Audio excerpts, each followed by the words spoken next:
Boa tarde, galera. Boa tarde, Nação Roqueira. Estamos começando com mais um Dicas de Informática. Muito se fala, né, já de muito tempo, inclusive, sobre o Apocalipse, né, que está até na Bíblia, né, na parte de João, né, que ele fala do Apocalipse, que na verdade já começa a acontecer desde aquela época até os dias de hoje, como se fosse uma preparação, né? Mas o que tem a ver isso com a tecnologia? A gente ouve falar de questões apocalípticas relacionadas à tecnologia, por exemplo, a gente já ouviu falar de história de bunker, em que o Zuckerberg e o Elon Musk criaram, tá? O Elon Musk querendo criar uma base lunar, querendo criar meios de habitação em Marte, né?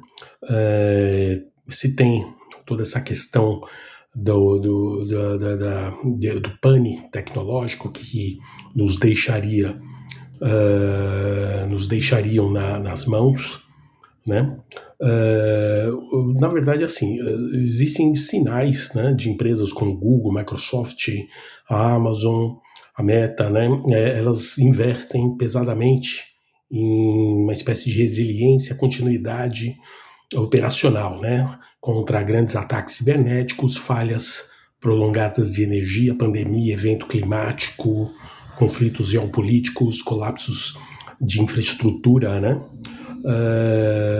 Então, como eu já havia dito, alguns bilionários aí, no caso do Elon Musk, né, passaram essa imagem pública de preocupação, né, com riscos existenciais da inteligência artificial para com a humanidade, né?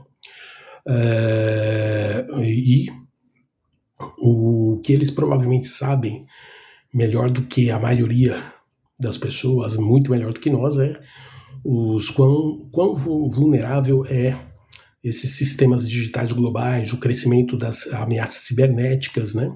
Os desafios energéticos causados pela expansão da inteligência artificial, o impacto potencial de mudanças climáticas, né?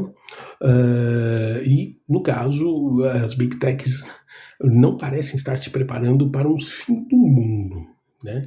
Mas sim para um mundo cada vez mais complexo, interconectado, mais dependente da tecnologia e que está sujeito a interrupções, né? Nos últimos anos surgiram muitas notícias sobre bilionários que estariam comprando esses terrenos remotos, construindo abrigos, né, reforçados, bunkers lá a não sei quantos metros de profundidade, tá?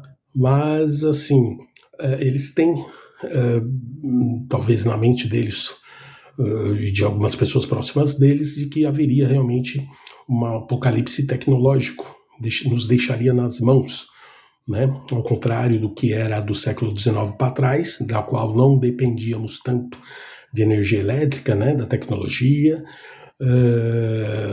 Hoje nós dependemos quase que 100%. Se tudo parar, né, se a tecnologia parar, tudo para, né? Como eu já havia dito em outros vídeos, aeroportos, né, toda a questão militar de monitoramento, né, serviços hospitalares, bancários, né? Então isso causaria um caos muito grande, né, para toda a humanidade, né? Essas pessoas muito ricas costumam se preparar para eventos raros, mas de grande impacto, como pandemias, né, as crises econômicas, desastres naturais e conflitos. Seria isso o mais coerente a se pensar, tá? No que eles estariam preocupados, né? E com a preocupação de ter aquelas informações, ao invés de estar totalmente na nuvem, como eu já havia falado, né? Tudo na rede, né? Essas informações estarem nas nossas mãos, através de backups, né? Através de documentos, né? Grandes empresas monitoram atualmente os riscos globais, tá? Elas recebem análises sobre os cyberataques, que vão ficar cada vez mais sofisticados, como eu já havia falado também, as mudanças climáticas, estabilidade energética, tensões internacionais, que a gente está vendo aí atualmente, né? Tá? Então, é isso, né, em relação ao apocalipse relacionado à tecnologia. Né? Em outros vídeos falarei um pouco mais sobre isso. Até a próxima, galera.